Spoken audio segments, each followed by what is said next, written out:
Bonjour à tous, merci de votre présence. Nous allons donc animer une conférence sur l'IA, l'intelligence artificielle. Le thème est vers une souveraineté de l'intelligence artificielle, enjeux et perspectives pour la principauté. Et nous avons la chance aujourd'hui d'accueillir Mounir Mahjoubi. Il a été présenté ce matin rapidement par le ministre d'État, mais on va revenir sur son parcours. Donc Mounir Mahjoubi, tu as eu, dès ton plus jeune âge, une grande appétence pour les sujets numériques. Et tu as montré aussi dans ton parcours un grand goût pour l'entrepreneuriat, puisque tu as à plusieurs reprises fondé des entreprises. Et aussi un engagement politique qui s'est manifesté très tôt. Et donc tu as occupé la fonction de secrétaire d'État au numérique dans le gouvernement français de mai 2017 à mars 2019. Actuellement, tu diriges une banque d'affaires dédiée à la technologie et à la cybersécurité. Donc merci d'être aujourd'hui parmi nous. Alors d'abord pour commencer, tu as occupé ces fonctions de secrétaire d'État. Pourquoi était-il important dans le gouvernement français d'avoir un secrétaire d'État dédié au numérique? Et quelle était ta mission, la feuille de route qui t'avait été confiée? Bonjour à toutes, bonjour à tous. Merci beaucoup Françoise et merci de m'accueillir ici avec vous aujourd'hui. Depuis ce matin, j'ai rencontré de nombreuses personnes et on a pu avoir des discussions passionnantes. Pour en revenir à ta question sur quel était l'état d'esprit en 2017, remettez-vous dans le souvenir, Emmanuel Macron vient d'être élu, la promesse d'un renouveau et d'une transformation numérique à la fois de l'administration mais aussi de l'économie. Et moi, j'avais été militant de longue date du numérique public et on avait du numérique un peu partout. On avait le numérique pour la culture, on avait le numérique French Tech sur les startups, on avait la transformation numérique de l'État qui avait lieu dans une autre administration. Et l'intuition, ce qu'on a voulu tenter, et ce qu'on a proposé pendant la campagne et qu'on a fait le jour où on a été élu, et j'ai eu cette chance en quelques mois d'avoir été président d'un organe indépendant qui était le président du Conseil national du numérique. J'avais fait des recommandations sur comment l'État devrait faire. J'ai eu la chance que la campagne présidentielle reprenne ces recommandations et j'ai eu la chance de les implanter derrière. Donc, si on fait bien les choses, ça devait être extraordinaire. Et ben, c'était intéressant, mais il y a des limites. Comme ça, je peux vous dire. Ce qu'on s'était dit, c'est qu'il fallait tout regrouper. Il fallait un animateur auprès du Premier ministre qui allait penser à la fois la French Tech, donc c'est-à-dire nos entrepreneurs chargés d'être les numéros 1 du numérique et qui allaient créer de la valeur par le numérique en devenant des puristes du numérique, mais qui allait aussi porter les politiques de transformation des services publics numériques, mais aussi qui allait porter les sujets de régulation du numérique et qui allait aussi porter les sujets d'inclusion par le numérique. Et la raison pour laquelle il y avait une véritable efficacité ou un intérêt à penser la chose de façon globale, c'est que chaque ministère a un sujet d'enjeu numérique. C'est que au moment du budget, on ne peut pas juste aller voir le ministre du budget en disant « Regarde mon petit truc numérique, là, il faut qu'on en parle ». Il fallait qu'on puisse dire « Regarde, la société se transforme, tous les ministères se transforment et chacun des sujets portés par chacun des ministères se transforme ». Donc on pourrait même appeler ça un secrétaire d'État à la transformation. Mais il y avait un ministère de la fonction publique qui a dit « Attention, la transformation de la fonction publique, c'est chez nous. Donc toi, c'est les services publics numériques ». Et une des façons qu'on a eu de faire, c'était que j'étais devenu un prestataire de services universels pour tous les ministres. C'est-à-dire que j'allais les rassurer en leur disant « Je suis auprès du Premier ministre, mais je ne suis que secrétaire d'État. Je suis là pour t'aider. Je suis là pour aider la justice, pour aider la police, je suis là pour aider le ministère de l'Éducation nationale, mais pour qu'on ait une politique de transformation numérique cohérente tous ensemble. » Et ça a été vraiment le succès. La limite, c'est quoi ? La limite, c'est qu'auprès du Premier ministre, vous n'avez pas d'administration. Le Premier ministre, il n'a pas d'administration. Il a une petite administration qui est à son service, mais quand vous êtes secrétaire d'État auprès du Premier ministre, quand vous voulez mener une politique publique, vous la faites en partenariat avec un des ministres. Et si celui-là n'a pas très envie que ça arrive, eh ben, elle disparaît assez vite. Ce qui fait qu'au bout d'un certain temps, j'ai été rattaché à Bercy. Alors, ça a été très efficace pour tout le volet économique, transformation numérique du pays, même sur l'inclusion. Bercy, le ministère de l'économie français s'est beaucoup impliqué dans transférer les compétences numériques aux Français qui sont le plus éloignés des services publics. Mais transformation de l'administration, là, ça a un peu accroché avec les autres ministères. On dit, qu'est-ce que quelqu'un de Bercy a à venir nous dire sur notre façon de travailler ensemble? Donc voilà, j'ai pas de recette universelle, mais je peux te dire que la première version avait un intérêt fort sur la mise en relation et le travail collectif. La deuxième a eu plus d'impact sur bah, tu vois, sur la politique d'inclusion numérique, on a pu trouver et construire des financements, une administration décentralisée qui se chargeait de s'occuper des 20% de Français les plus éloignés du numérique, qu'on n'avait pas avant. Donc voilà, il y a des hauts et il y a des performances à aller chercher dans un modèle et des performances à aller chercher dans l'autre. En tout cas, c'était une fonction très transversale qui présupposait une grande coordination avec l'ensemble des ministères. Est-ce qu'il y avait des directives qui étaient données par l'État ou est-ce que c'était en fonction des idées et des besoins que chaque ministre avait pour le numérique ? Non, il y avait des grands objectifs qui avaient été donnés par le Premier ministre Édouard Philippe. On avait une feuille de route qui était déclinée par des objectifs par ministère et j'étais chargé, ça c'est la partie, je suis au service mais je suis aussi le contrôleur. Donc je suis à ton service, mais à la fin de l'année c'est moi qui dis si on a fait ou si on n'a pas fait. Et donc c'était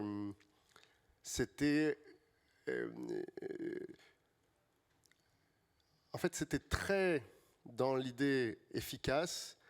Et on a eu les gilets jaunes. Et là, non mais je vous dis ça avec un souvenir assez intense. À partir de ce moment-là, tous les projets sont suspendus. Et je ne vous parle pas de ce qui se passe 1 an et demi après, Covid.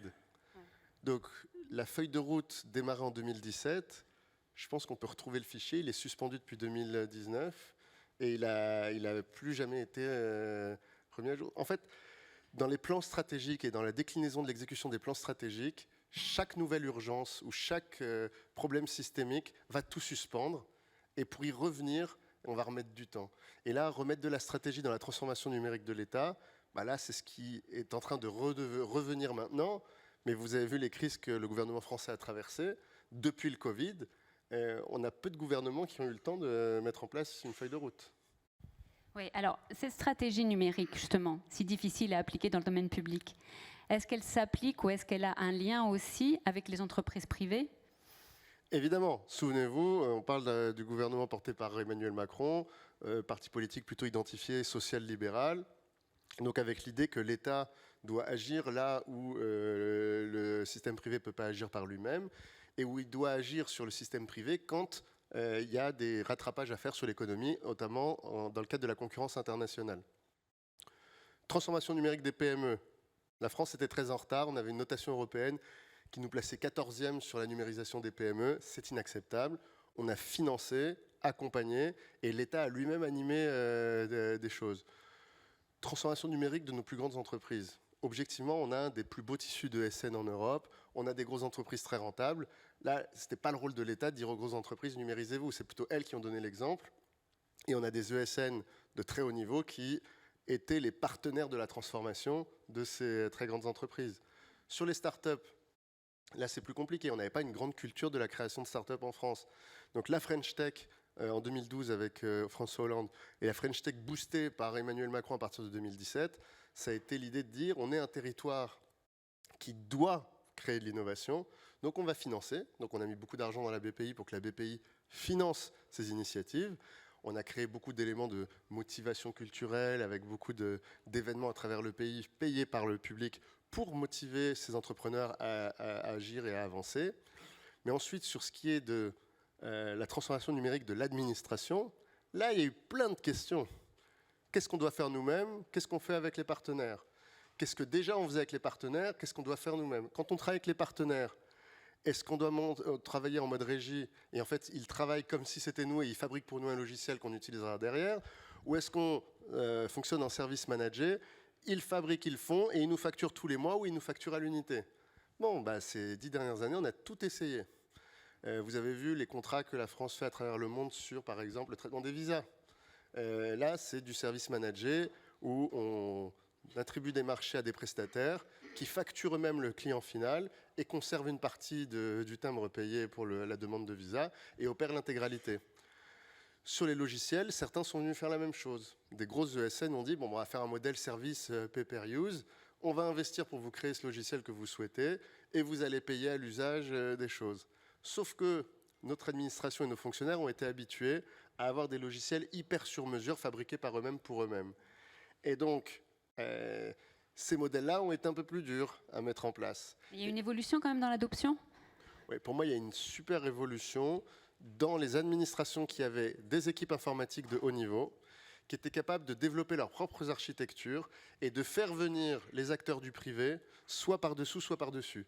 Par-dessous pour les infrastructures, et là on avait mis en place une stratégie du cloud public, on avait créé le cloud à 3 cœurs, on avait aidé chaque administration à identifier ce qui était des données ou des services particulièrement sensibles qui mettent en jeu la sécurité nationale, et dans ce cas-là, on pouvait réenvisager un cloud privé on-premise, tout redéveloppé en salle sécurisée blanche, etc. Un deuxième degré qui était des données publiques importantes, mais qui peuvent être stockées dans un cloud partagé entre acteurs de l'État. Et puis les données moins stratégiques, comme tout ce qui est hébergé, qui est disponible pour les utilisateurs finaux publics, qui là utilisent le cloud privé 100% public. Et ça, c'était un modèle de classification qui était défini au niveau de l'État. Qui était défini, que j'ai écrit, qui a été ensuite signé par un décret du Premier ministre et qui a été envoyé à toutes les administrations pour le faire. Ensuite, on a eu un cycle de travail pour le deuxième cercle dont on a parlé, qui est quelle administration est en charge de créer ces clouds partagés. Bon, on s'est dit, il y en a un qui fait ça très bien, ministère de l'Intérieur. Ministère des Armées, lui, était spécialiste des clouds ultra sécurisés, mais ça, il ne partage pas. C'est le meilleur et il a des données tellement sensibles qu'il ne peut pas les partager avec les autres. Donc, ils faisaient eux-mêmes. Pas d'acteurs privés ou peu d'acteurs privés, plutôt en soutien hardware, mais ils faisaient vraiment pas mal. Ministère de l'Intérieur, il a l'habitude de travailler avec plein d'organes internes du ministère de l'Intérieur. Eh bien, il s'est dit, on va faire un cloud partagé entre tous les ministères. Et donc, ils ont lancé un appel d'offres public pour construire un cloud privé partagé entre les administrations sur les données les plus sensibles de niveau non militaire, non stratégique, non renseignement. Mais uniquement au niveau public. Uniquement niveau public. Et après, il y a le troisième niveau, où là, l'invitation a été faite à aller travailler avec les acteurs du cloud privé, parce qu'il y avait un intérêt. Ça, c'est 2018. Aujourd'hui. Où est-ce qu'on en est aujourd'hui? Aujourd'hui, l'offre du privé s'est améliorée. C'est-à-dire que le raisonnement d'un DSI de ministère de l'Intérieur de 2018, c'est que jamais de la vie, il met une donnée de type police sur un cloud privé. Enfin, sur un cloud, cloud public étant un cloud privé opéré par un opérateur commercial. Jamais. Aujourd'hui, avec un acteur privé, on peut mettre en place un dispositif opéré par l'acteur privé au service unique et périmétrique d'un ministère comme le ministère de l'Intérieur. Donc aujourd'hui, les offres se construisent de façon coordonnée entre les ministères, ce qui est une révolution. On a des petits ministères, comme le ministère de la Culture, qui est un grand ministère par sa valeur intellectuelle, mais qui est en budget qui est très petit. Le pauvre essaie d'administrer ses propres clouds et de payer lui-même des contrats qu'il négociait seul. Maintenant qu'il est dans le contrat partagé avec le ministère de l'Intérieur qui, lui, sait porter ce genre de choses, ça va beaucoup mieux pour lui. Mais se pose la question, et on va y revenir tout à l'heure, de la souveraineté. C'est que ces derniers temps, à cause de tous les risques qu'on a été amené à identifier, il y a eu l'envie pour beaucoup de dire que toutes les données étaient des données cœur. Toutes, quelles qu'elles soient. En disant, s'il y a le nom d'un fonctionnaire, c'est une donnée cœur, elle doit être protégée de façon majeure. S'il y a le nom d'un citoyen, c'est une donnée stratégique, elle doit être dans données cœur. Et qui dit données cœur dit, je veux ma salle chez moi, sous mon ministère, au sous-sol. Cette discussion-là, elle a permis de tirer les fils des différentes caricatures. Donc il y a une caricature d'un côté qui dit, la seule façon de protéger, c'est d'héberger chez moi. Et il y a une autre caricature qui est de dire, mais non, c'est pas grave, on va mettre chez les Américains. Et la vérité, comme toujours, elle est sur le chemin du milieu et elle a amené à toute la réflexion sur les clouds souverains opérés par le privé, contrôlés par des référentiels publics ou alors coopérés par le public. Je dois dire que les différentes initiatives de création de cloud directement par l'État en France ont été des échecs réguliers. On a essayé plusieurs fois et on a raté à chaque fois. Et souvent parce qu'on a obligé un opérateur à le faire alors que ce n'était pas son métier. On lui a dit, voilà l'argent, fais-le et sors-nous ça tout de suite. Quand vous demandez à un électricien de faire la plomberie, ça marche moins bien. Et ça n'a pas marché. Et on a payé 2 fois. Et 2 fois, ça n'a pas fonctionné. Donc on a aujourd'hui des référentiels très sécurisés comme Secnum Cloud, si vous le connaissez, qui sont des référentiels qui vont être imposés à certains des opérateurs privés et publics de plus haut niveau et qui permettent de définir des standards extrêmement sécurisés et qui vont permettre d'héberger chez des opérateurs 100% privés comme si j'hébergeais chez moi dans la cave de mon ministère. Et c'est le modèle qui fonctionne aujourd'hui en France. C'est le modèle qui fonctionne aujourd'hui en France et c'est le modèle vers lequel on va aller le plus possible.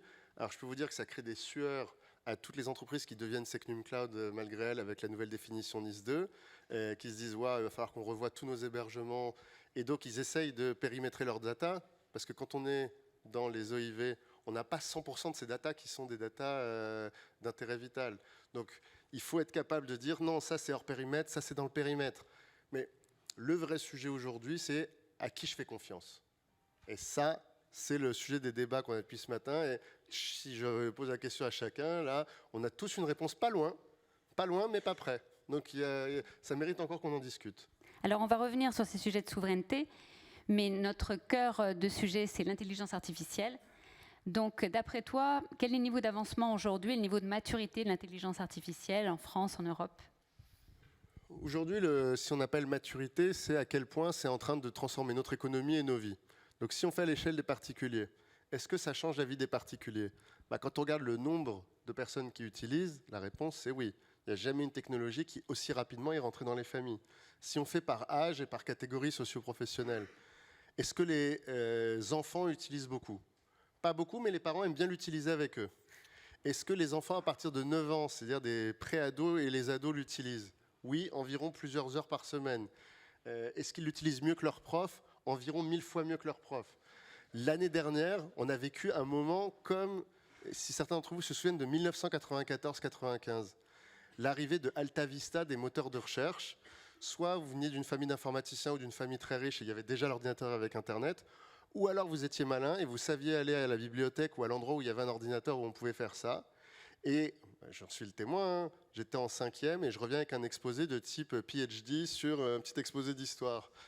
Et la prof qui dit « mais c'est quoi ton truc que tu m'as fait, cet exposé ? Je suis sûr que tu comprends même pas ce que tu viens de faire. » Et elle avait raison, j'avais copié-collé ce que Alta Vista m'avait donné en premier et j'avais fait un truc, les routes du pétrole, un truc que je comprenais pas pour l'âge que j'étais.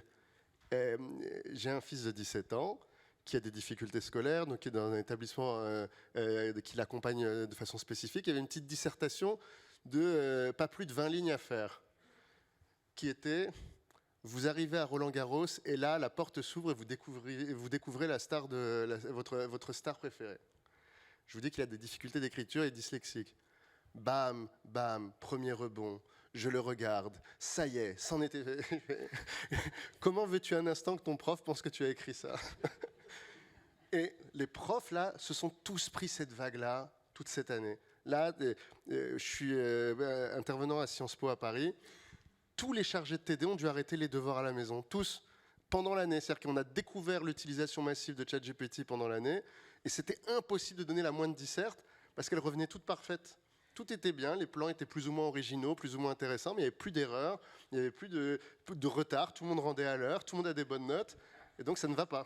Donc il faut interdire l'intelligence artificielle dans l'éducation ? Non, il faut former les profs. Il faut changer la façon de faire l'interrogation et la façon de donner des devoirs. Si on regarde maintenant au milieu pro, est-ce que les employés utilisent l'intelligence artificielle ? Partout. J'ai une fondation qui s'occupe des enfants placés. Alors cette fondation, on accompagne des enfants qui sont placés dans différentes institutions. Toutes les assistantes sociales et les aides de vie qui travaillent avec les enfants.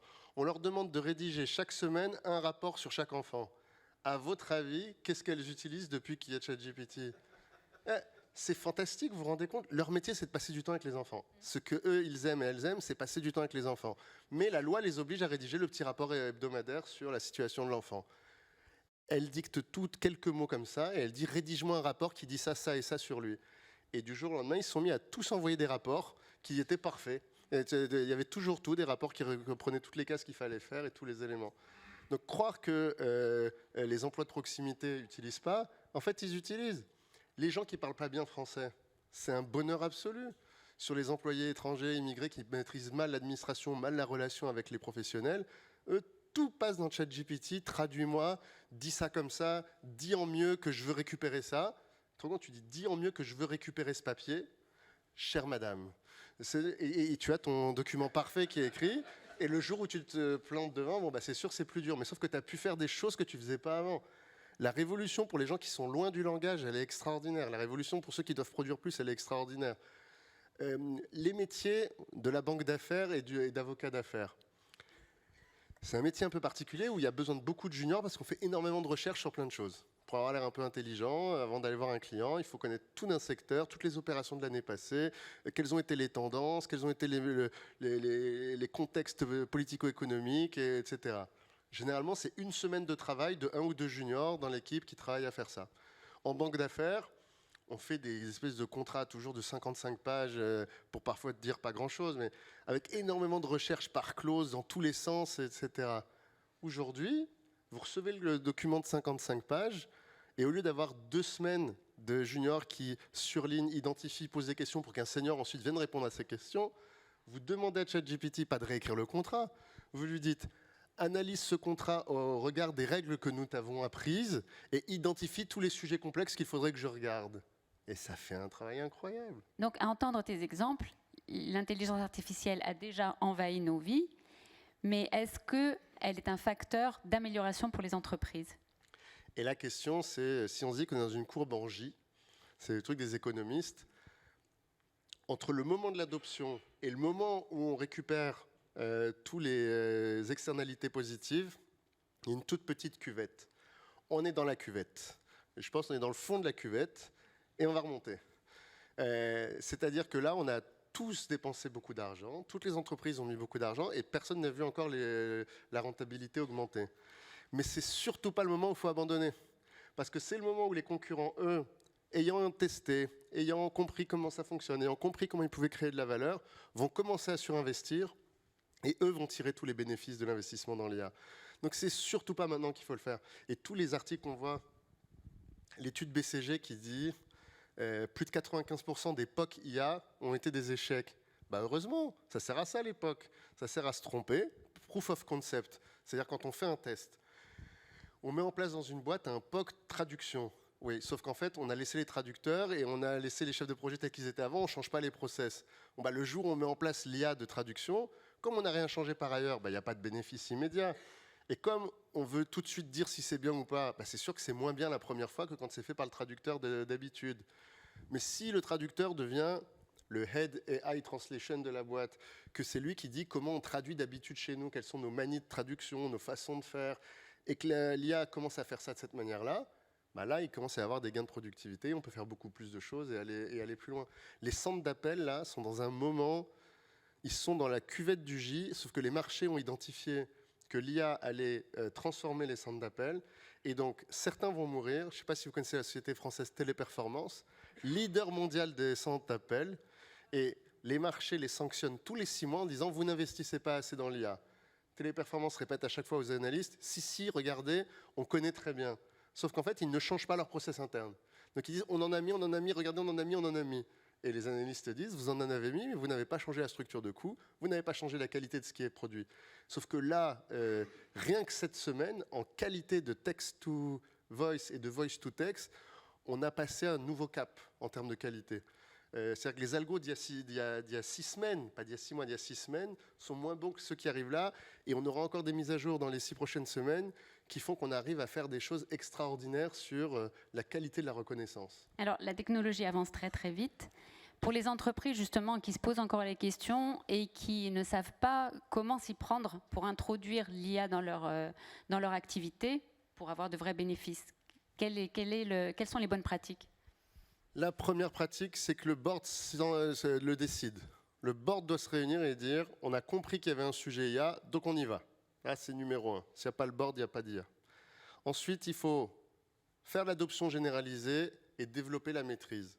Adoption généralisée, ça veut dire tous les collaborateurs doivent être exposés et il faut que ce soit grâce à vous qu'ils aient découvert l'IA. Il faut payer des licences à tout le monde.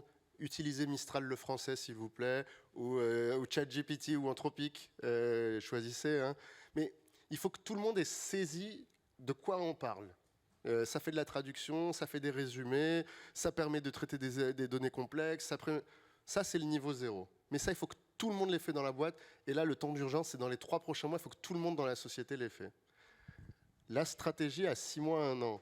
C'est là, il faut s'entourer d'experts autour de soi, des fournisseurs de solutions, du conseil, et dire qu'est-ce qu'on va mettre en place dans nos process de services et de production pour changer notre façon de délivrer nos process de services et de production.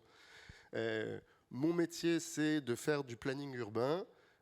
J'emploie des jeunes architectes et des architectes plus vieux. Je réponds à des appels d'offres. Qu'est-ce qui nous prend beaucoup de temps? Bon, c'est de répondre aux appels d'offres. Eh ben, utilisons, il y a plusieurs prestataires aujourd'hui de réponse aux appels d'offres et de lecture des appels d'offres qui, à partir de toutes les réponses que vous avez faites précédemment, à partir de la réponse que vous allez construire et des éléments graphiques que vous allez construire, va produire pour vous tout le dossier de réponse à ça. Pour eux, c'est un gain de productivité qui va faire qu'ils vont répondre à plus d'appels d'offres dans l'année et gagner plus d'argent.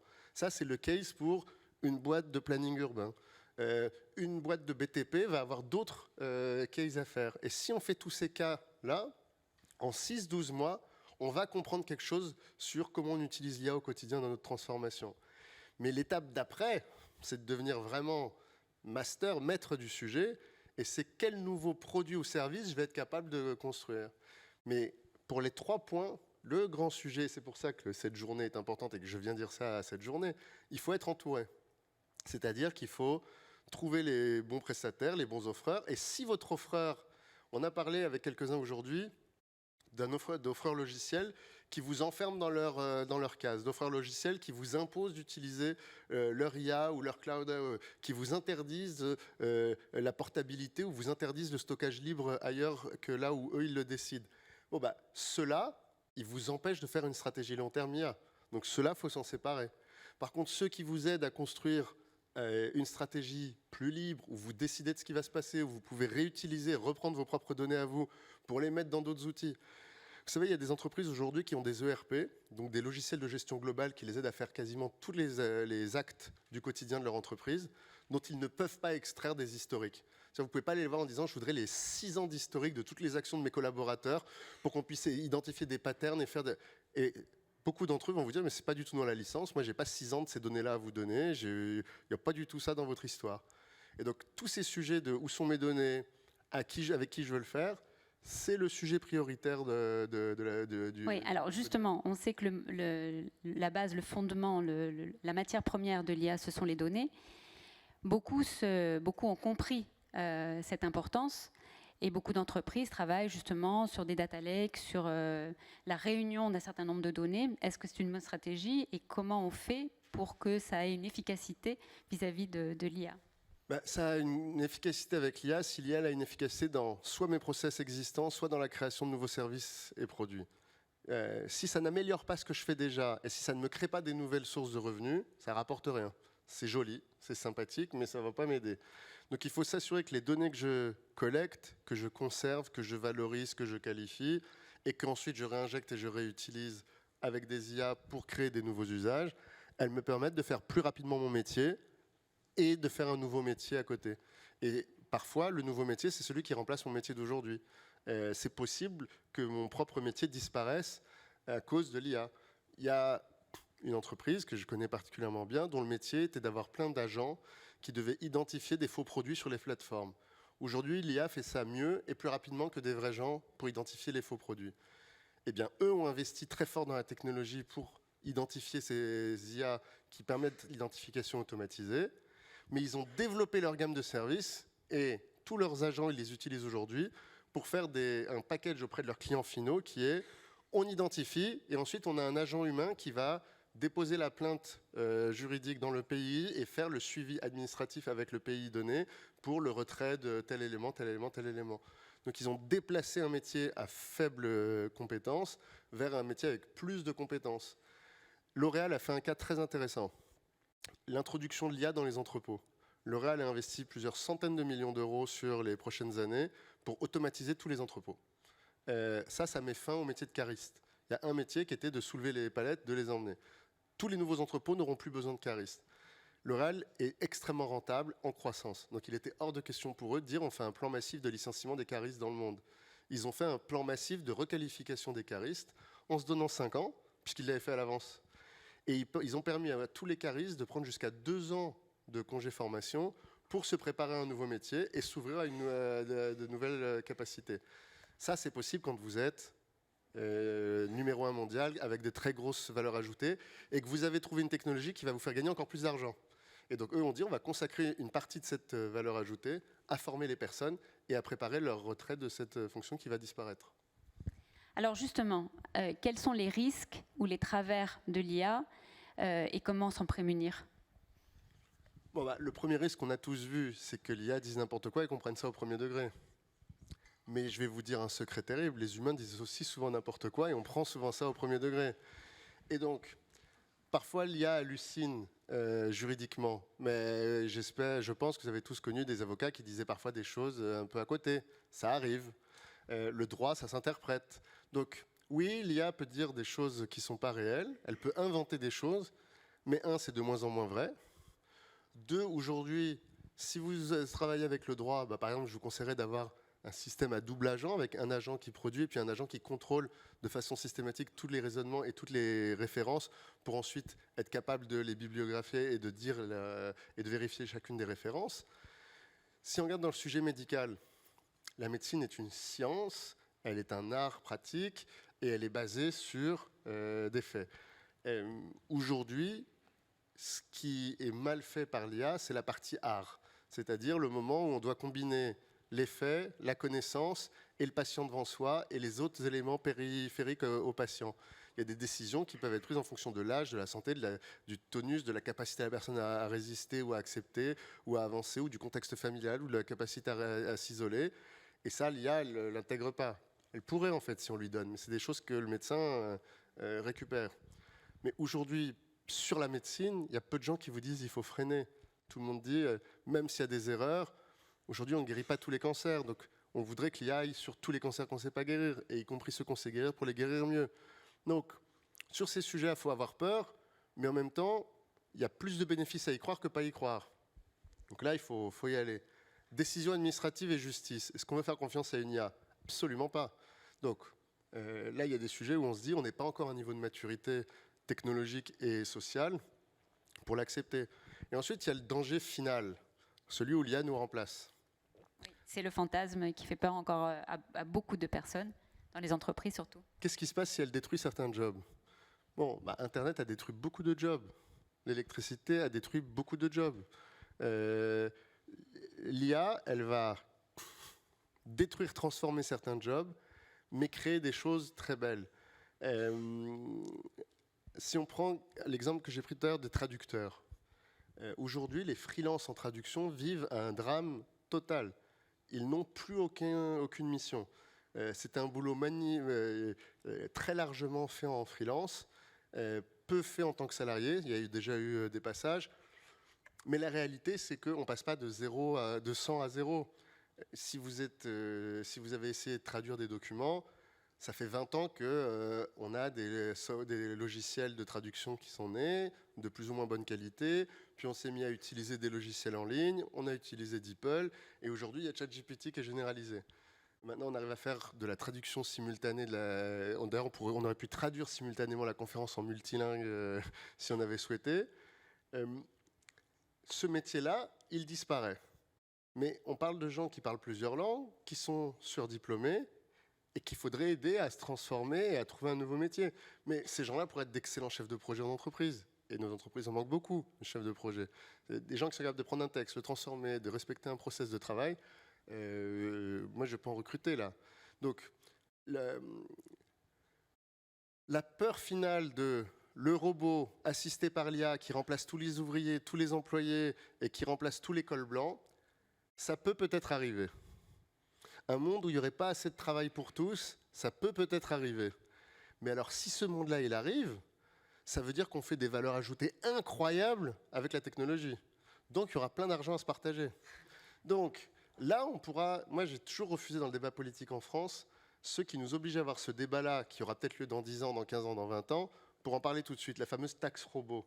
C'est-à-dire que les entreprises qui sont les plus automatisées sont celles qui ont les plus grosses rentabilité, et que ces surrentabilités-là devraient être surtaxées. Sauf qu'en fait, la surrentabilité, elle est taxée à l'IS à la fin de l'année, et on fait déjà ça bien. Donc si une entreprise se met à faire 95% de rentabilité parce qu'elle ne travaille qu'avec des robots, qu'elle a juste à absorber ses capex, eh ben, très bien, elle paiera beaucoup d'impôts, et on fera un système de redistribution nationale qui permettra de créer ces solidarités-là. Mais là, aujourd'hui, dans le taux de chômage français, on est dans un taux de friction où en fait on a des domaines où il n'y a pas assez où il y a des emplois non pourvus et des chômeurs qui sont en inadéquation avec les emplois non pourvus. On n'est pas dans un moment où il n'y a plus assez d'emplois et où il y a eu une contraction du nombre d'emplois. Donc on n'est pas en train de vivre ce moment-là maintenant. Donc on ne va pas s'affoler tout de suite, en tout cas sur ce sujet. En tout cas, on a une génération pour s'affoler. Alors quand on parle de danger, on pense aussi à la cybersécurité. Quel est le rôle de la cybersécurité dans les projets d'IA ? Bon, la cybersécurité, c'est se poser la question de qu'est-ce que j'ai à protéger, quelles sont les conséquences si jamais ça n'est pas protégé, et qu'est-ce que je dois faire pour me protéger. Avec l'IA, on expose des choses qui habituellement étaient très protégées, et on va les exposer dans des systèmes extérieurs, dans tous les sens. Et puis on va proposer à l'IA de prendre des décisions sur des sujets exposés, et sur des sujets très, très importants, qui d'habitude auraient fait l'objet d'une décision avec un process avec plusieurs personnes. Les enjeux de cybersécurité sur l'IA, ils sont ceux de la cybersécurité en général, augmentation des risques permanents, augmentation des risques sur les endpoints permanentes, augmentation sur l'ingénierie sociale qui est en pleine explosion. Donc ça, c'est la cybersécurité normale. Les recommandations, avoir un très bon partenaire, mettre à jour tous les logiciels, avoir une sécurité par le dessus, par le dessous, se faire tester régulièrement par l'extérieur, par des équipes indépendantes qui ne sont pas ceux qui vous ont installé les choses et qui viennent vérifier que vos systèmes fonctionnent, c'est le b.a.-ba. Lié à l'IA, déjà, il faut aborder le sujet en famille et en entreprise. Les entreprises qui ne parlent pas de l'IA ou qui font juste des interdictions de l'IA, elles peuvent être certaines que quoi qu'il arrive, les opérateurs, les salariés, ils l'utilisent quand même et ils l'utilisent avec les données les plus confidentielles de la boîte. Tout à l'heure, je vous ai donné l'exemple des aides de vie des enfants de l'ASE. Est-ce que vous croyez un seul instant que le département leur a offert une licence ChatGPT protégée dans un environnement où les datas des enfants sont protégées ? Pas du tout. Ils utilisent la licence gratuite et ils envoient les données avec les noms des enfants, la situation. Sa maman droguée est repassée cette semaine, nous avons dû lui interdire l'accès. Tel enfant aujourd'hui a eu telle action. Ce qui sont normalement les sujets les plus sensibles, les plus intimes et les plus privés. Tout ça a été envoyé dans ChatGPT. Pourquoi ? Parce qu'en fait, les usages ont devancé la règle et l'organisation. Et donc, il y a une urgence pour les organisations de dire voilà comment on va utiliser. Voilà, on a créé une safe zone IA. Les données, elles sont hébergées chez nous. Vous pouvez les envoyer dedans parce qu'elles vont rester chez nous. Elles ne pourront jamais sortir de dehors. Mais s'il vous plaît, interdiction d'utiliser nos données personnelles de nos utilisateurs, patients, dans autre chose que cette zone protégée. Bon, bah, ça nécessite de le dire, de former les gens, de créer des outils, de s'entourer de partenaires pour créer ces outils. Et pour le faire, si on utilise des données encore plus sensibles, il faut se poser la question de où elles sont mes données d'IA. Parce que ce soit Mistral, français, ou OpenAI, bon, OpenAI promet qu'il y a quelques hébergements en Europe, que bientôt il y aura une option pour que ce soit hébergé en Europe. Mais à la fin, c'est quand même traité par un modèle hébergé aux US, par une interface hébergée aux US. Et donc, que le modèle soit hébergé en Europe ne va pas forcément nous rassurer. Mistral, c'est une boîte française, mais qui est mondiale. Aujourd'hui, ils utilisent AWS en réplication un peu partout. Il y a une façon d'imposer d'utiliser la version hébergée Europe quand vous utilisez. Mais la façon la plus sécurisée, si vous voulez absolument créer un territoire sécurisé, si on revient à ce qu'on disait tout à l'heure, ça ne s'applique pas à toutes vos données. Il n'y a pas toujours besoin de faire en local. Mais il se trouve qu'il y a quand même tout un jeu de questions ou de données que tu n'as pas envie qu'elles se retrouvent. Tu vois, si le renseignement américain peut simplement sur une petite requête dire l'intégralité des prompts écrits par les collaborateurs de telle entreprise, bah, ça donne un bon signal sur ce sur quoi l'entreprise travaille. Si en plus il dit extrais-moi toutes les données qui ont été mises en plus de ces prompts, vous en savez énormément sur ces entreprises-là. Donc, il faut créer des alternatives et se poser la question de à quoi ça ressemble une offre hébergée, localement, souveraine, protégée, pourquoi pas qui tournerait en local sur mon mobile, sur un ordinateur, mais on fait moins de choses sur du local. Donc, comment on héberge à niveau localement. Mais après, je vous rappellerai à Google, est-ce que vous avez toujours fait attention aux recherches que vous faisiez ? Donc, aujourd'hui, depuis toujours, si Google reprend l'historique de toutes vos recherches en entreprise, qu'elle fait la somme de toutes les recherches des collaborateurs d'une entreprise, bah là aussi, ça donne un petit signal sur ce sur quoi vous travaillez, sur les priorités, sur l'organisation, etc., etc. Donc, oui, c'est un vrai sujet à souveraineté, mais il faut à chaque fois compartimenter les endroits qui ont besoin de ça, ceux où on n'a jamais fait attention, donc c'est pas maintenant qu'il faut dire faire attention, et ceux où on n'a jamais fait attention, mais en fait il aurait été bien qu'on fasse attention avant. Alors, on reparle de la notion de souveraineté liée à la sécurité, liée à la localisation. Toi, comment tu définis cette notion de souveraineté ? La souveraineté, c'est quand tu décides et que tu es en maîtrise. Quand les Américains étaient nos frères de sang, sous Obama, on a signé cet accord sur la protection des données. Vous avez des données à nous, on a des données à vous. Interdit de regarder. Vos services de renseignement n'ont pas le droit, on n'a pas le droit. On se protège. En même temps, on fait la guerre ensemble. On a l'OTAN. Vous nous avez sauvés une fois. À l'époque, c'était pas fou de se dire que partager avec les États-Unis notre souveraineté, c'était une option. Enfin, quand même, on partage notre souveraineté avec les États-Unis, avec l'OTAN. C'est-à-dire qu'on considère que si on est attaqué par la Russie, par la Chine, c'est grâce aux États-Unis et avec les États-Unis qu'on répond. C'est quand même ça notre pacte mondial du moment. Donc c'est pas complètement délirant d'essayer de leur faire confiance. Mais le lendemain où Trump est élu, il fait un executive order, il fait si besoin, on peut quand même regarder. Et ça a cassé toute la confiance. Le fait qu'on autorisait toutes les entreprises américaines à stocker nos données aux États-Unis et que nous, on pouvait aussi le faire. Mais bon, il y avait peu d'entreprises européennes qui stockaient les données des Américains. Elles tenaient sur le fait qu'on interdisait l'accès aux services de renseignement et l'accès aux services de police. Et le fait que le président, dans son premier jeu de signature, dit on autorise, bah ça a créé tous les débats des dernières années. Ça veut dire quoi la souveraineté numérique quand on a des acteurs étrangers qui sont possédés à l'étranger, de nationalité étrangère, dans un pays où le pays a le droit d'exiger de ses opérateurs de regarder les données. Et ça a fait changer le paradigme que j'ai donné tout à l'heure. C'est-à-dire que mes données stockées qui sont au milieu, celles du milieu, les plus graves, on a compris, il faut que ça reste ici. Les moins graves, on a compris, ça peut être stocké même chez les Russes, c'est formidable, si c'est moins cher, si c'est des données publiques que j'aurais posées sur une affiche, on y va. Mais si c'est mes données du milieu, eh ben en fait, elles ne sont pas si importantes que ça, mais elles sont suffisamment importantes pour que je n'ai pas envie que n'importe qui puisse aller les saisir rapidement ou facilement. Et c'est là où la France est sortie. Moi, je refuse qu'on dise qu'on est sorti de la naïveté.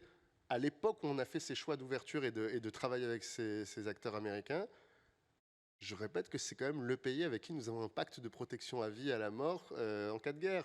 Donc c'était pas fou de le faire. Là, vous vous rendez compte, ils sont prêts à sortir de l'OTAN, prêts à regarder nos données. C'est un peu compliqué la situation aujourd'hui. Donc maintenant, il faut sortir de la nouvelle situation. Mais il ne faut pas opposer la situation d'aujourd'hui à la situation d'hier. Il y a eu un changement de contexte radical. Donc la notion de souveraineté devient de plus en plus critique aujourd'hui. Dans un pays comme Monaco, est-ce que ça a un sens, un avantage de faire une IA souveraine ? Ben, évidemment, et de se poser la question de pourquoi et à quel endroit. C'est-à-dire que à l'échelle de Monaco, on a des usages qui sont très critiques, moyennement critiques, et des usages récréatifs. Pour les usages récréatifs, je vous invite à utiliser toutes les IA du monde, les moins chères possibles, et à les payer les moins chers possibles partout. Dès qu'on devient une entreprise ou une administration, il faut se poser la question de est-ce que j'ai encore la maîtrise ? Est-ce que je comprends où c'est hébergé ? Est-ce que je comprends où c'est traité ? Je comprends où est-ce que c'est exécuté et qui peut y avoir accès ? Il faut rappeler que dans certains pays, en répondant à cette question-là, tu n'as pas envie d'héberger dans ton propre pays. Chez vous, oui. En France, oui. Mais il y a des pays où, si on se dit que tout est stocké ici, tout est enregistré ici, ça veut donc dire que l'État y a accès immédiatement et que les services de renseignement internes y ont accès immédiatement. Donc il y a des pays où souveraineté ne veut pas dire protection des données. Donc dans un pays où on a confiance dans son État et qu'on a de moins en moins confiance envers les autres États, il y a besoin sur ces données-là d'avoir les capacités à décider. Et vous savez quoi ? Dès qu'on redevient frères de sang tous ensemble et qu'il y a la paix dans le monde, on réouvre derrière. Mais pour réouvrir, il faut avoir commencé à maîtriser. Et donc c'est important de maîtriser, c'est important qu'il y ait au niveau national les personnes capables de maîtriser ce choix. Vous dites, est-ce que c'est bien qu'on ait un cloud souverain avec une IA souveraine ? Je pense que oui, même si je pense que ce n'est pas la priorité absolue d'une vie, mais c'est très important. Mais la priorité absolue du pays, c'est qu'il y ait des gens qui sachent le faire et le dire. C'est-à-dire que pour pouvoir décider d'avoir un cloud souverain ou de ne pas avoir de cloud souverain, il y a des pays, et notamment au regard de votre taille, des pays plus petits que vous, qui n'ont pas les compétences internes dans le pays. Donc en fait, eux n'ont pas le choix. Ils n'auront jamais un cloud souverain, parce qu'ils ne peuvent pas le mettre en place. Vous avez la capacité, avec vos citoyens, avec vos partenaires, avec le premier pays partenaire qui est la France, de créer des choses chez vous avec des compétences qui permettraient de vous protéger même un jour de la France. Mais vous savez ce que je pense, hein, quand on partage l'armée, on peut partager beaucoup de choses. Et comme on partage l'armée, on peut partager beaucoup de choses. Mais je comprends la nécessité de pouvoir garder une partie de la maîtrise sur certains éléments. Et donc, oui, c'est important. Oui, il faut avoir ces boîtes dans lesquelles on est capable de travailler de façon interne. Et il faut ensuite garder les niveaux de flexibilité qui permettent de décider en fonction des usages. Alors, on parlait tout à l'heure tu parlais de cloud partagé, on parle aussi de cloud communautaire. Est-ce que ça a un sens d'avoir justement des environnements d'IA partagés est-ce que cette notion, elle peut se retrouver aussi dans le partage d'environnements d'IA? Ouais, c'est hyper important parce que entre les différents acteurs du partage, tout le monde n'a pas les mêmes niveaux de compétences. Et dans un niveau de partage, moi je crois que c'est important qu'il y en ait un ou deux qui aient un peu le lead, c'est-à-dire c'est les plus avancés de la communauté. Si on parle de plusieurs ministères, c'est l'exemple que je vous donnais tout à l'heure. Et un autre exemple de partage communautaire, tout l'archivage de l'État en France est piloté par la DSI du ministère de la Culture. Parce qu'ils avaient développé en open source le logiciel d'archivage public le plus utilisé dans le monde. Ils sont les plus gros contributeurs mondiaux au sujet. Normal, ils géraient les bibliothèques, ils géraient tout l'archive nationale. Donc ils ont développé cette expertise. Et ils opèrent dans le cloud du ministère de la Culture, qui lui-même est hébergé chez le ministère de l'Intérieur. Le SAS de sauvegarde est mis à disposition de tous les ministères. Et c'est eux qui lead. Sur le cloud sécurisé, le ministère de l'Intérieur faisait ça depuis 20 ans. C'est lui qui lead le projet et les autres ministères qui participent. Après, si on fait dans les communautés de partage qui dépassent le public et qui font du public privé ou entreprise privée, c'est là où c'est intéressant. C'est que si vous êtes une entreprise leader et que vous avez des partenaires ou des sous-traitants qui, eux, sont incapables d'y aller tout seuls, et que vous dites, regardez, on a créé un dispositif avec une IA souveraine hébergée ici, avec un jeu de solutions et de software sur lesquels on a des licences partagées, et ça vous coûte que ça de venir nous rejoindre, là, c'est tout bénef pour tous les acteurs périphériques de l'acteur. Je vous parle de cet exemple-là parce qu'avec Nice 2 qui arrive, et si vous l'appliquez, ou en tout cas vous allez devoir l'appliquer avec vos partenaires français, ça crée une obligation en cascade pour tous les prestataires et fournisseurs. C'est-à-dire que on va avoir pas mal de nouveaux OIV qui arrivent, mais on ne se rend pas compte du nombre de prestataires d'OIV qui vont rentrer dans la boucle. On parle de plusieurs milliers, dizaines de milliers d'entreprises qui, du jour au lendemain, vont devoir augmenter leur niveau de sécurité. Bon, bah, si leur client final du dessus, qui a le plus d'argent, dit « Regarde, on a créé un cloud sécurisé, si tu héberges tes systèmes ici, si tu héberges telle fonctionnalité ici, si tu prends tel software qu'on a négocié pour tous, un, tu paieras moins cher, et deux, tu coches du jour au lendemain le niveau de sécurité nécessaire pour continuer de travailler avec nous. » Et donc ça, c'est très important. Alors, on a un tissu d'entrepreneurs à Monaco qui est très diversifié, aussi bien dans les domaines d'entreprise qui existent que dans la taille des entreprises.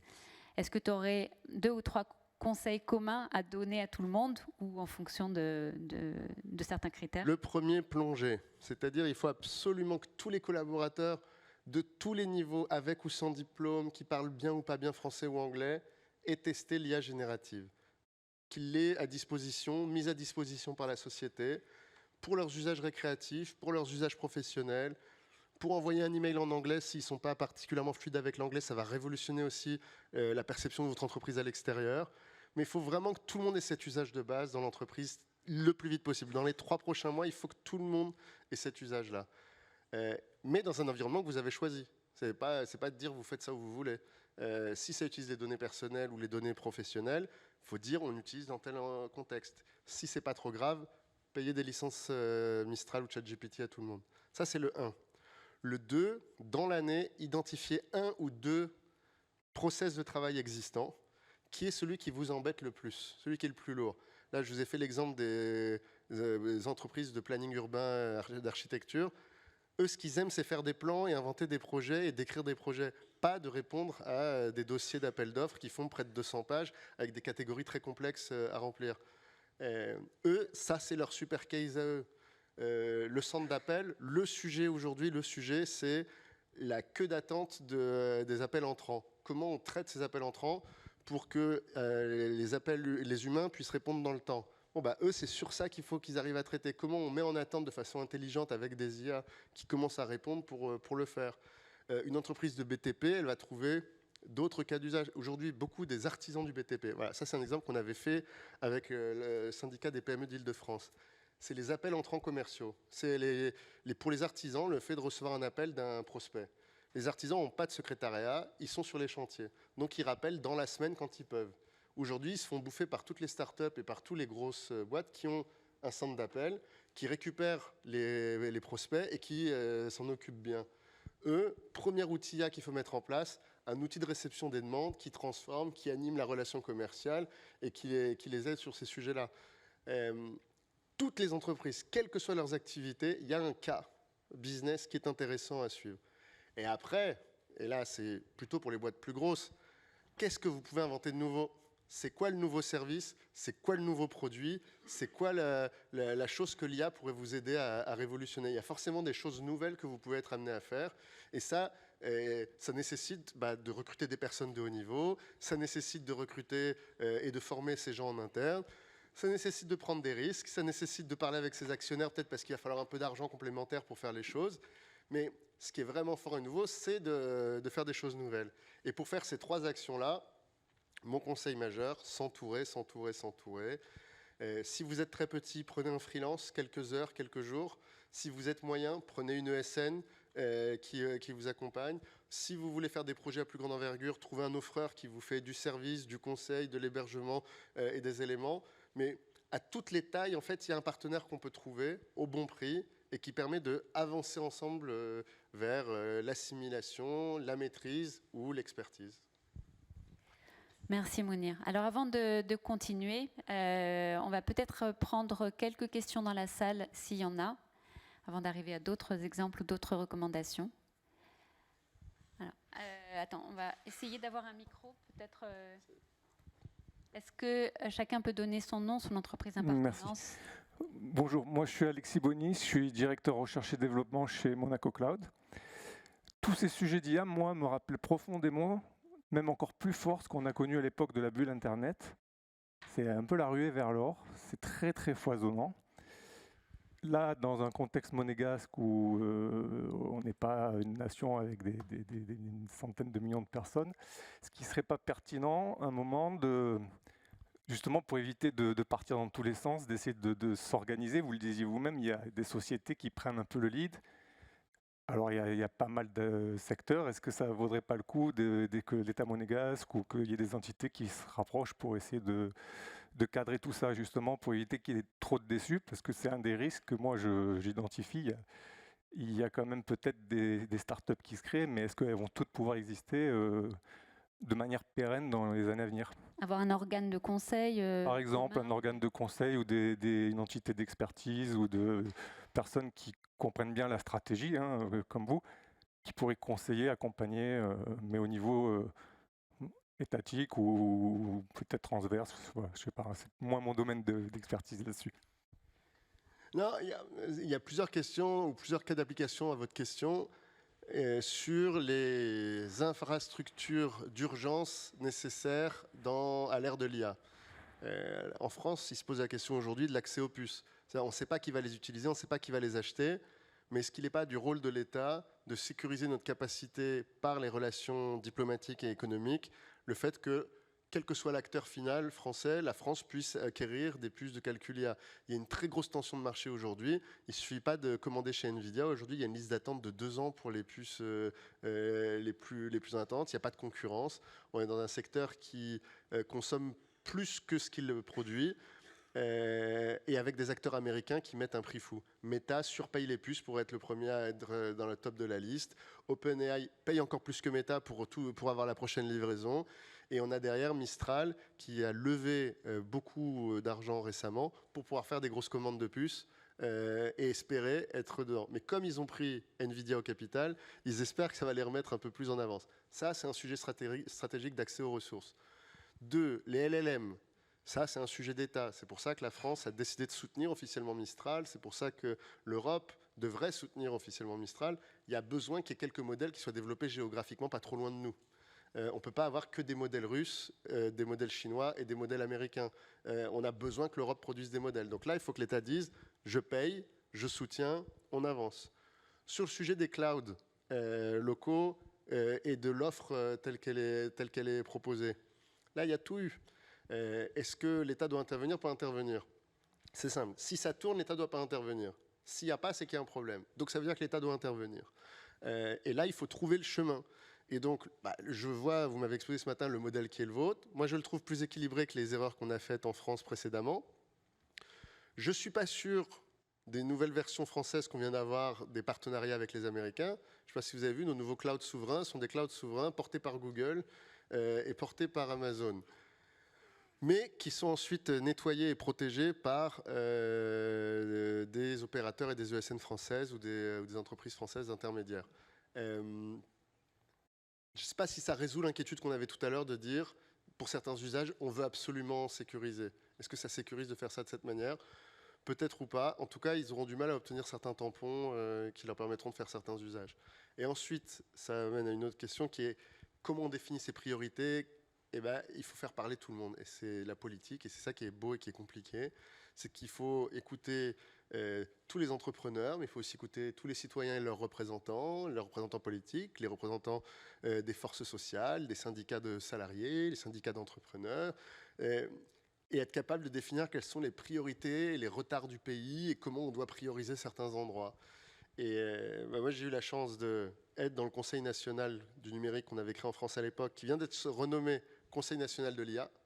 Donc maintenant, on a un Conseil national de l'IA, et donc qui est indépendant et qui donne des directions. Et ils essayent de réunir un peu toutes les forces. Mais là où ils sont intéressants, c'est que comme ce n'est pas eux qui mettent en place, ils peuvent proposer des choses plus à distance. Comme ça, le gouvernement répond en disant vous proposez ça, nous on pense qu'il faudrait faire ça, et on peut y aller. Mais ce sujet de comment on décide d'avancer stratégiquement au niveau de l'État, c'est le sujet de comment avancent les États depuis toujours, face à la technologie, face à l'innovation. Et je crois qu'à l'ère de l'IA, on a une petite urgence, c'est d'aller vite. Donc cette idée de Conseil national de l'IA qui existe en France, elle pourrait être produite par un conseil plutôt privé qui dialoguerait avec l'État? Alors, complètement. Alors, le Conseil national de l'IA en France, c'est intéressant. Il est public, mais avec uniquement des acteurs privés, et il est porté par l'État. Il y a un mélange, mais en même temps, il y a un dialogue nécessaire. Une autre question? Bonjour Monsieur le Secrétaire d'État, Guillaume Comtesse, élu de la commune de Roquebrune-Cap-Martin, juste à côté. J'aurais juste aimé, déjà merci pour tout ce que vous nous avez dit, c'était passionnant et intéressant. Je voudrais juste revenir pour quantifier un petit peu ce que vous nous avez raconté en début sur votre parcours, justement quand vous étiez au Conseil national du numérique, qui derrière vos recommandations, si j'ai bien compris, ont été suivies par le président Macron, nouvellement élu, et le gouvernement. Donc j'imagine qu'à ce moment-là, vous leur avez donné la feuille de route de la transformation numérique de l'État et que vous aviez fait un business plan. Alors, j'aurais pu demander à l'intelligence artificielle, mais comme je vous ai en face de moi et que je préfère l'humain, j'en profite pour poser cette question. Faisons un scénario de réalité virtuelle.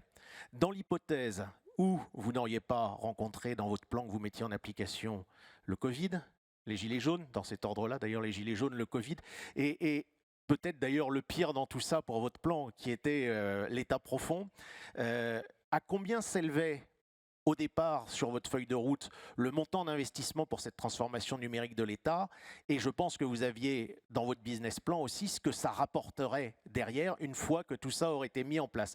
C'est la réalité alternative que je vous propose de vivre et de nous commenter comme si effectivement vous étiez arrivé aujourd'hui avec les résultats que vous aviez proposés au départ. Je vous remercie. Ah, je l'aime cette réalité alternative, elle est toujours formidable. Je racontais à quelqu'un ce midi le premier déplacement officiel que nous avions fait en 2017 en Estonie. Donc on est accueillis avec le président de la République par la présidente de la République estonienne et qui nous raconte toute la transformation numérique qu'ils ont fait. Mais à la fin, elle nous dit humblement, mais vous savez, nous, on n'avait rien et on partait de zéro. Et là, il y avait, je ne dirais pas son nom, mais un grand DSI de l'État français qui fait « Oui, enfin ça va, tu as vu leur taille, moi aussi, je peux faire DSI d'un village, ça va le faire tout de suite. » Je dis « Oui, enfin dans ton village, tu n'as toujours pas une identité numérique avec une carte à puce, tu n'as toujours pas ton identité centralisée, tu n'as toujours pas tout ce que tu me dis là, ils ont beau être petits, ils ont quand même fait beaucoup de choses. » Et quand on est revenu, à chaque idée, chaque projet, la chose qui m'a été exposée, quand vous parlez de l'état profond, la chose qui a été le plus dur pour moi, ça n'était pas les gilets jaunes, hein. Ça a été le « ah, ça va être compliqué ». Et je peux même vous raconter une anecdote très personnelle. Donc on avait ce plan stratégique et je dis à Édouard Philippe et à Emmanuel Macron, bon alors ce que je vous propose c'est qu'on se retrouve dans 3 mois, je pense qu'on aura fini sur le sujet identité numérique commune, et les deux explosent de rire. Eux, ils ont été ministres, députés, proches du pouvoir, moi première fonction nationale. Il dit Mounir, reviens déjà dans 3 mois avec une feuille de route affinée avec tes administrations et on sera très content. Et la réalité, c'est celle-là. C'est-à-dire que à la fin des 2 ans, on avait mis en place les initiatives. Mais par exemple, la plus grosse initiative, la plus financée que j'ai mise en place, c'est, j'espère qu'il y en a dans votre commune ou pas trop loin, les accompagnateurs numériques, qui permet, au sein des maisons France Service ou en dehors, on le décide en 2018. On le présente au budget en 2018. Budget inscrit, non engagé, puisqu'en fait, rien n'était prêt. Et les premiers arrivés, donc après moi, il y a Cédric O, mon successeur, il est ministre pendant 2 ans, toujours pas lui qui inaugure, il s'en va, et son successeur Jean-Noël Barrot vient inaugurer les premiers accompagnateurs du numérique à travers le territoire. Donc 1, 2, 3, 4 ans et demi pour la mise en place d'une politique publique. France Connect, super succès, etc. 2017, on décide de pousser le truc au max et on dit on va faire France Connect Agent pour permettre aux agents d'avoir une identité qui les connecte à tous les interfaces de l'administration. Aujourd'hui, ils avaient pour chaque logiciel leur login, leur mot de passe, etc. Pas sécure du tout, pas au niveau de 2025, mais ni de 2017. France Connect Agent arrive maintenant. Donc vous voyez, 8 ans. Là où l'Estonie a mis 2 ans et demi à mettre en place son identité universelle. Donc, la question de votre BP et du résultat, dans un monde virtuel, elle pose la question d'un monde virtuel sans contrainte où tout se déploie facilement, sans créer de friction. Bon, bah, en 2 ans, c'était fini, hein, ou en 3 mois, on avait France Connect Agent. Sauf que ça n'existe pas. Parce qu'en fait, il y a les frictions, il y a les complexités, il y a les systèmes préexistants.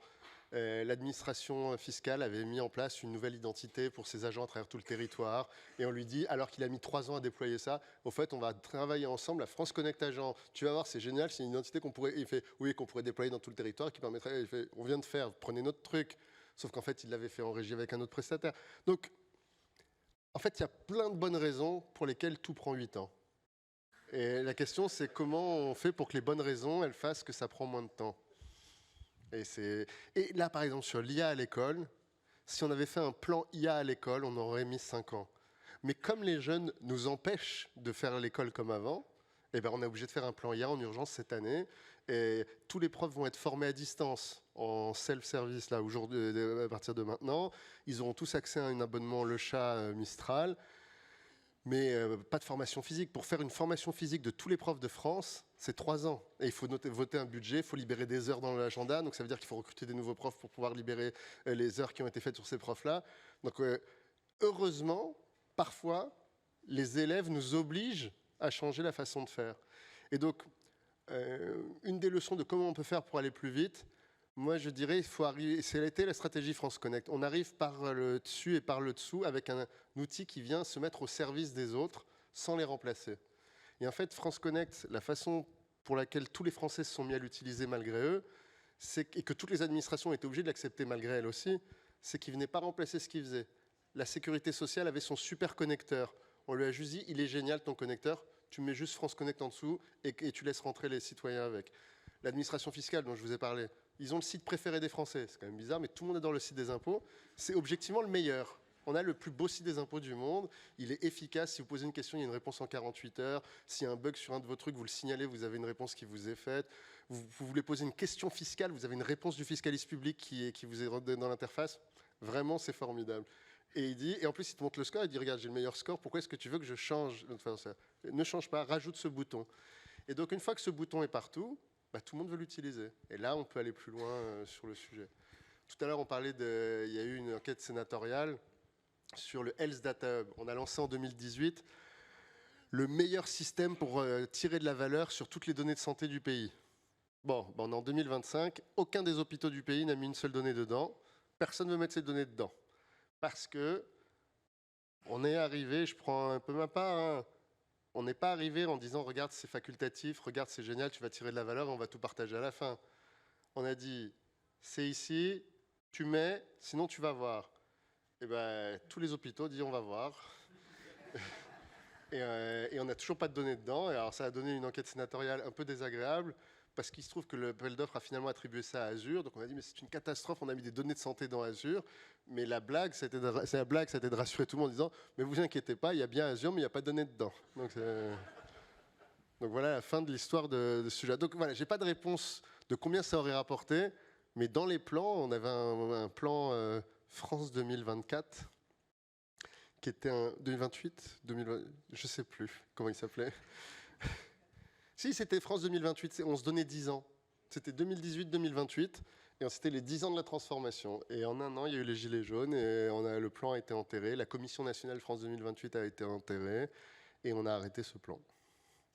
C'est aussi le réalisme politique que de ne pas pouvoir tout faire.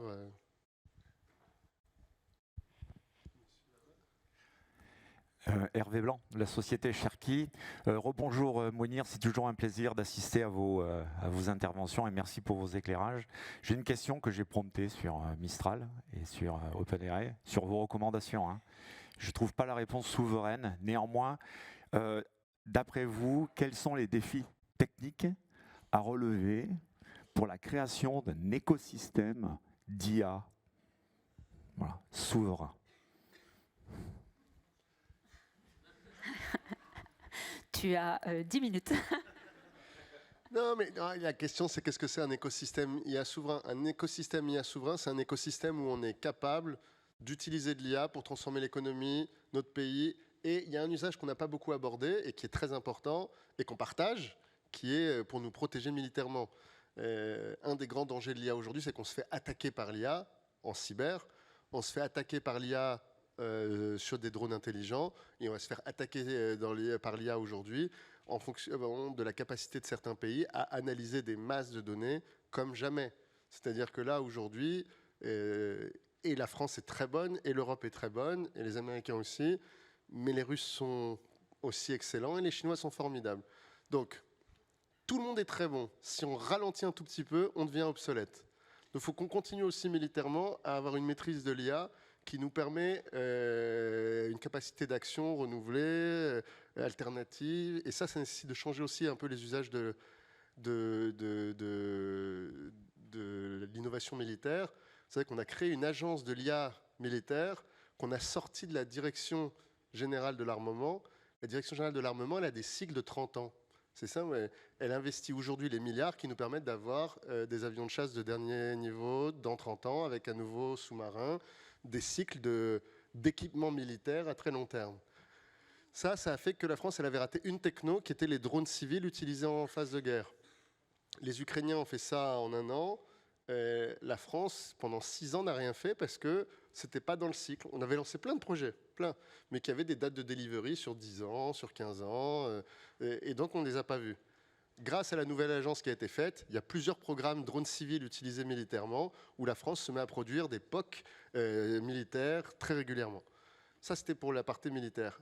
L'écosystème, il faut les fournisseurs de conseils, les fournisseurs de services, les fournisseurs de solutions, et il faut des entreprises qui les consomment. Est-ce qu'on a les bons fournisseurs de conseils? C'est toujours une question qu'il faut se poser. Est-ce qu'il y a les bons consultants dans mon pays, dans ma zone, pour le faire? Moi, je suis très actif dans la zone Occitanie. Dans la zone Occitanie, on a un très gros problème. Tous les conseils sont à Toulouse et Montpellier. Et si vous n'êtes pas dans Toulouse-Montpellier, les PME, les ETI n'ont pas accès aux entreprises de conseil.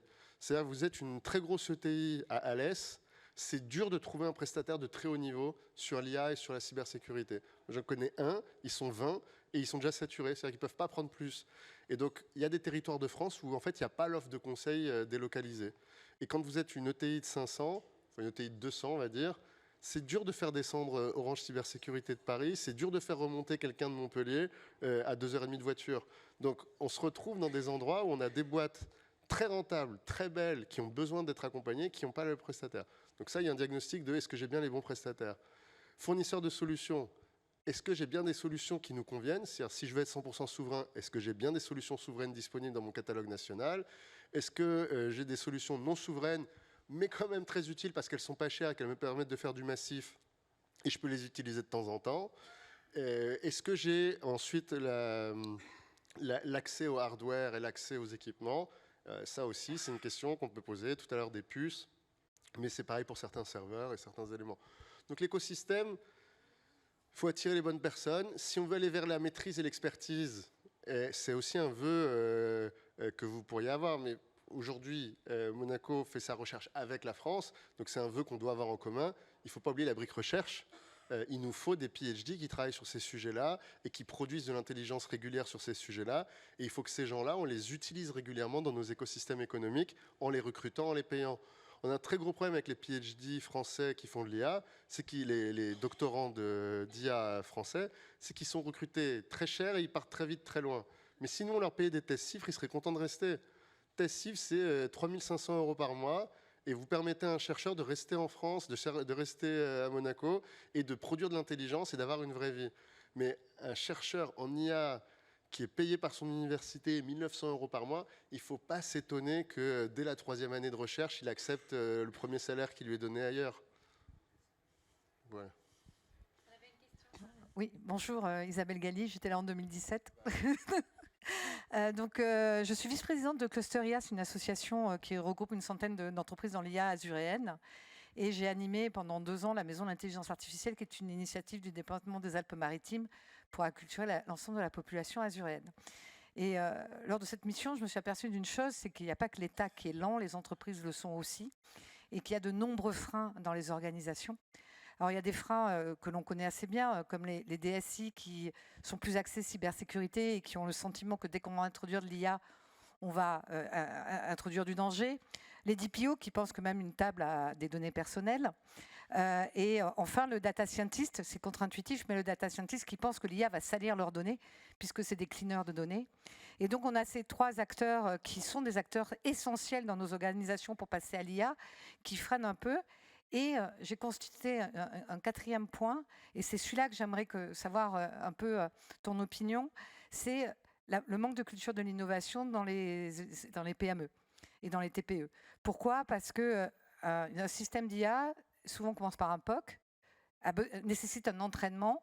Or, toutes les entreprises que j'ai rencontrées attendent une solution sur étagère. On est en 1995, Alta Vista vient d'être distribuée à Odéon. À l'époque, les gens n'ont pas adopté aussi parce que tant qu'il n'y a pas eu ce navigateur sur étagère, ils n'ont pas trouvé. Comment faire en sorte que les entreprises comprennent cette notion d'apprentissage, cette notion que l'IA peut être bonne à un moment, mauvaise à un autre? Voilà, en 2 minutes, bien sûr. Merci. Bon, déjà, quel plaisir de te retrouver ici. Il y a plusieurs raisons d'avoir peur et surtout, il y a une raison de bousculer tout le monde. L'exemple que je vous ai donné tout à l'heure sur les profs par les élèves, c'est le meilleur exemple. Les profs ont même plus le temps aujourd'hui d'être contre. C'est-à-dire que c'est trop tard pour être contre. S'ils voulaient être contre, il fallait être contre avant. Maintenant, c'est là. Donc, ils sont obligés de s'adapter, de changer leur mode d'enseignement et de le faire. Dans les entreprises, moi, j'ai vu 2 réactions sur PADIA. La première, c'est comme le patron de Téléperformance. Mais enfin, on le fait déjà. On a une stratégie data lake depuis 2012, on a des data scientists, on a des algos propriétaires, on le fait déjà. Et en fait, tous les gens qui disent on le fait déjà, c'est parce qu'ils ont fait pour de vrai de l'IA. Mais ils ont arrêté de s'exposer à ce qui se fait de plus récent. Ils ont arrêté de s'exposer à ce qui se fait de plus transformatif des derniers mois. Si vous vous arrêtez à ce que vous avez vu de l'IA il y a 2 ans, certains vont vous dire « Ah, j'ai vu les textes que fait ChatGPT, c'est pas GGN, ça dit toujours la même chose. » Bon, la vérité, c'est que ChatGPT 5, là, si vous utilisez la version pro et que vous lui donnez la moindre élément de tonalité, si vous lui dites « Écris-moi ça », en tenant compte du fait que moi, mon point de vue, c'est ça, vous avez un texte d'une qualité absolument parfaite que je mets au défi celui qui m'a dit on fait déjà ça, de me montrer qu'il est capable de faire ça aujourd'hui avec ce qu'il a. Donc ça, c'est une partie minoritaire. Et la partie majoritaire, c'est plutôt une espèce de peur-honte non exprimée du « oh oui, mais non, enfin, on verra ». Enfin, on va en parler avec nos fournisseurs. J'étais avec une entreprise qui fait du transport. Et elle dit, ah oui, non, mais nous, on adore l'IA, on n'attend qu'une chose, là, c'est que notre ERP Transport nous mette l'outil d'optimisation des coûts. Ils nous ont dit que ça arrivait en 2026, c'est dans les nouvelles fonctionnalités. Et ils pensent que ça va venir de là. Sauf que je lui dis, mais tu ne crois pas que tout le monde chez toi déjà est en train d'utiliser l'IA générative sur tes emails, etc. Si, on a vu, mais on a dit qu'on allait interdire. Et donc, j'ai tenté une discussion, parce que ce n'était pas une cliente, c'était plutôt une personne que j'ai rencontrée comme ça, et on a discuté. Et j'espère que je lui ai un peu fait changer d'avis sur ce sujet. Mais je suis d'accord avec toi, il y a un moment où on est un peu attiré, inquiet, suspect, et en fait, il faut qu'il y ait un moment de bascule. Et ce moment de bascule, quand on a la chance d'avoir des enfants ou des ados, eh ben, vous voulez être pris en pleine face normalement depuis 12 mois à la maison, donc vous savez qu'il se passe une transformation radicale. Ou alors vous avez des collaborateurs jeunes ou des collaborateurs moins jeunes mais très avancés et qui vous ont mis plein le visage aussi, et donc vous n'avez pas le choix, vous devez vous transformer. Et en vrai, hein, je suis très actif au sein du SIGREF, il n'y a aucun DSI CAC 40, aucun DSI SBS 120 qui dit non. Ils sont tous à réfléchir à comment on fait, comment on rentre, etc. Donc c'est vraiment plutôt les moyennes et petites, comme tu l'as dit. Mais tu vois, si déjà toutes celles du haut ont progressé, tous ceux qui ont familialement avancé, je crois qu'on est au moment où ça va basculer. J'espère. Mais tu sais que je suis plutôt du côté des optimistes. Parce que là, vous me voyez comme ça, vous voyez Isabelle, vous croyez que les Français sont tous optimistes. Rien. Régulièrement, dans les instances où nous sommes, on a moitié de gens qui vont... Vous aurez fait 100% de la discussion qu'on a depuis tout à l'heure sur les dangers, les risques et les limitations nécessaires immédiatement, etc. Donc je ne les ignore pas. Mais je dis juste qu'il est plus intéressant de parler de tout ce qu'on peut faire et de ce qu'on doit faire et de comment on peut le faire que de arroser tout le monde des peurs. Et quand tu as donné l'exemple de... tu as dit table ou chaise? Oui, c'est ça. J'ai adoré cet exemple. Oui, je pense que ta table est une donnée personnelle très sensible qu'il faudrait mettre dans un cloud militaire. Et donc, non. Là, ça, non. Une question. Encore une question. On a pris un petit peu plus de temps, on a encore un peu de temps? Oui. Très rapidement, Philippe Touron du Centre hospitalier Princesse Grasse, RSSI, donc le versant sombre de la force. Pas des PO, pas des PO. Donc, mais la table, il y a un nom dessus, hein, donc voilà. Alors une note positive, le plan c'était 2018-2028, il reste 3 ans, à la vitesse de l'IA, c'est faisable, donc on peut y croire. Et j'y retourne. Voilà. Il y a une place à prendre, je pense. L'accélération, comme tu disais, elle est fulgurante. La dépendance aussi. Et quel serait ton conseil pour justement amener la capacité à innover, mais en restant maître quelque part de cette dépendance-là, alors que ce soit la perte de connaissances, hein, pas sur l'instant, mais dans le temps, ou la dépendance au numérique en cas de numérique faillible. Voilà, quel est ton point de vue là-dessus pour justement ne pas freiner l'innovation et garder cette maîtrise-là? Un sujet technique qu'on n'a pas abordé, c'est l'architecture modulaire. Ce qui serait dangereux avec l'IA. Tout à l'heure, je vous ai dit, si vous n'avez pas le temps, si vous n'avez pas les moyens, prenez des abonnements Mistral, Le Chat, ou prenez un abonnement OpenAI, ChatGPT. Le danger pour une organisation de prendre un abonnement OpenAI, ChatGPT, l'historique de tous les prompts, il n'est pas chez vous, il est dans ChatGPT. Les réponses à tous les prompts, elle n'est pas chez vous, elle est dans ChatGPT. Les données que vous avez projetées, si vous ne faites pas l'effort de les stocker à chaque fois, elles sont dans ChatGPT. Donc vous ne pouvez plus quitter ChatGPT.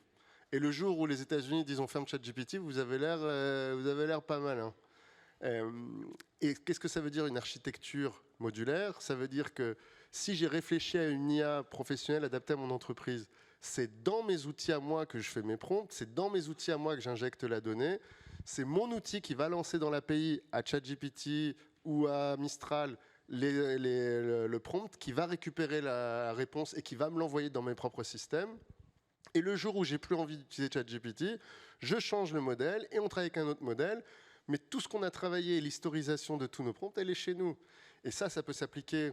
Je suis une entreprise de transport, je veux faire de l'optimisation de mes courses. Si c'est mon ERP qui envoie en direct dans ma solution propriétaire mon historique des courses, qui me propose des optimisations, mais que je ne peux pas récupérer moi mes tracés de course des 8 dernières années pour les injecter dans un nouveau logiciel, j'ai perdu. J'ai pas accumulé de l'intelligence, j'ai pas accumulé de la donnée et je n'y vais pas. Architecture modulaire, tout le stockage de ces données-là sur ça, elle est historisée chez moi. J'utilise une fonctionnalité qui utilise ça, mais je pourrais utiliser une autre demain si je le souhaitais.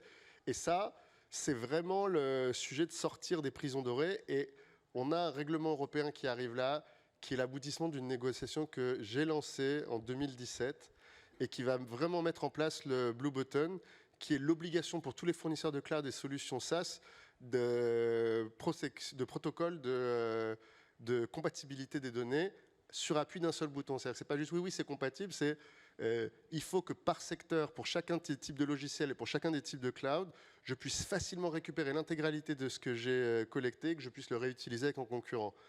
Le secteur a tout fait, mais ça, je pense que j'ai jamais vu ça. Tout fait pour que tous les cycles de discussion mènent à l'échec. Et donc, en fait, à chaque fois, quand je dis le secteur, c'est toutes les entreprises représentatives. Ils ne sont pas venus, sont venus, se sont pas mis d'accord, on dit qu'il n'y avait pas besoin. On les a sortis de plusieurs directives parce qu'à chaque fois, sympathiquement, la commission fait « bon, c'est objectivement pas prêt, on repousse au prochain texte. Bon, c'est objectivement pas prêt, on repousse au prochain texte. C'est objectivement pas prêt, on mettra ça dans le prochain texte. » Et donc là, le Data Act, enfin, récupère ça et on pourra récupérer plus facilement. Après, il faut que ça soit opérant, hein, mais on pourra récupérer plus facilement ça. Mais ne créons pas une nouvelle prison dorée dans laquelle on fait tout, on met tout. Merci. Alors, on ne pourra pas prendre d'autres questions, mais Mounir va rester un petit... Ah, juste une dernière? D'accord. Une dernière question, s'il vous plaît. Bonjour, je m'appelle Fawaz Yekini. Je suis le CEO du French Digital Business. J'ai été lauréat French Tech Tremplin. Et en ce moment, on travaille sur un projet assez innovant, c'est-à-dire dans le domaine de l'industrie cinématographique. On développe des applications IA dans ce domaine-là, et on rencontre un problème. C'est-à-dire qu'on est à un niveau d'évolution dans notre produit qui fait qu'on est obligé de travailler avec des outils américains comme Runway, Kling AI, VO3. Et la question est la suivante. On arrive à un point où on arrive au point de non-retour niveau techno. Et pour l'instant, ce qui est proposé dans l'écosystème français en termes d'outils n'est pas adapté à ce qu'on fait, ou du moins l'évolution, elle n'est pas encore assez évoluée pour qu'on travaille avec. Et la peur, c'est de finir, c'est-à-dire c'est d'être conditionné à travailler avec ces outils américains pour qu'une fois qu'on a quand même envie de bosser avec une société française, parce qu'après tout, la souveraineté française, la French Tech, elle a fait de ma société ce qu'elle est aujourd'hui. Et moi, il est important pour moi que ce qu'on développera plus tard puisse bénéficier à la France et que notre pays, comme les États-Unis, ne prennent pas cette techno. Voilà, c'est ma question. Eh ben, merci, et tu as raison, tu as souligné un secteur. Tout à l'heure, on a dit, est-ce qu'on a bien accès à tout? On a des LLM, mais aujourd'hui, sur la génération d'images, et surtout d'images vidéo, et l'optimisation d'images vidéo, et l'optimisation additive d'images vidéo, il n'y a aucun modèle français ou européen, aucun. Et même moi, ma recommandation pour vous, pour continuer le développement, utilisez le nouveau modèle Google Banana, rajoutez du vidéo dans tous les sens. Ces modèles sont beaucoup plus en avance et ce n'est pas un sujet sur lequel on a été historiquement excellent sur le traitement vidéo et sur les IA visuels. Je ne connais pas de boîte française qui travaille là-dessus. Je ne connais pas de capacité européenne aujourd'hui sur le sujet. Donc non, c'est une vraie zone grise. Ce n'est pas un sujet dans lequel on a un écosystème suffisamment en bonne santé aujourd'hui pour avoir fait émerger des solutions. Et le niveau d'avance qu'on vient d'avoir aux États-Unis est intéressant. Après, il faut toujours diversifier son panier.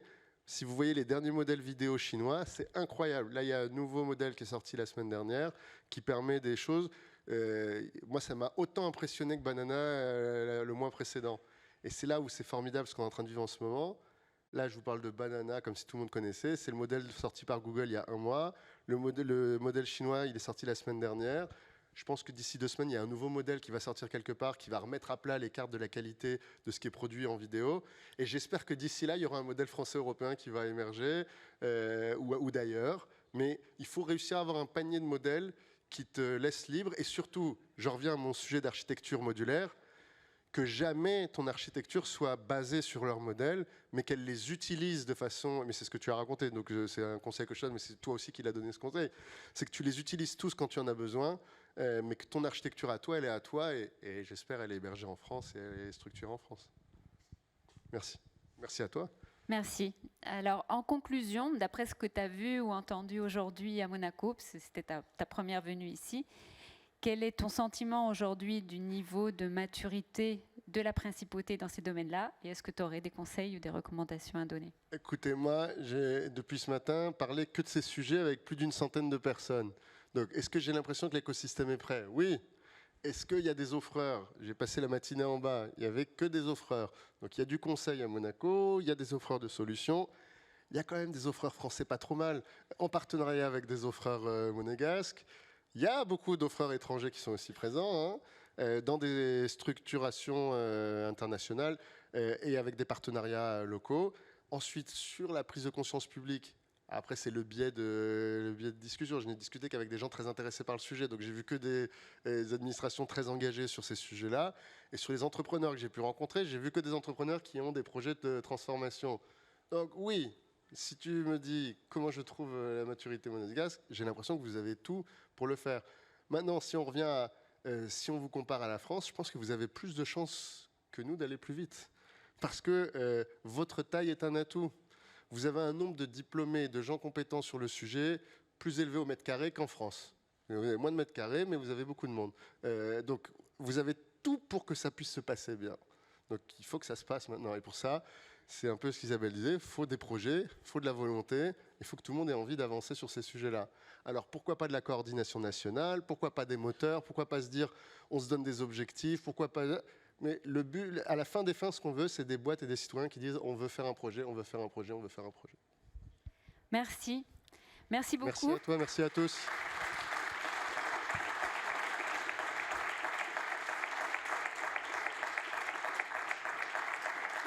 Donc, Mounir sera encore présent, je crois, un petit temps sur notre stand. Vous pouvez le rencontrer ou continuer à lui poser des questions. Il a encore plein de choses à dire. Et on va laisser la place aux conférenciers suivants. Merci à tous.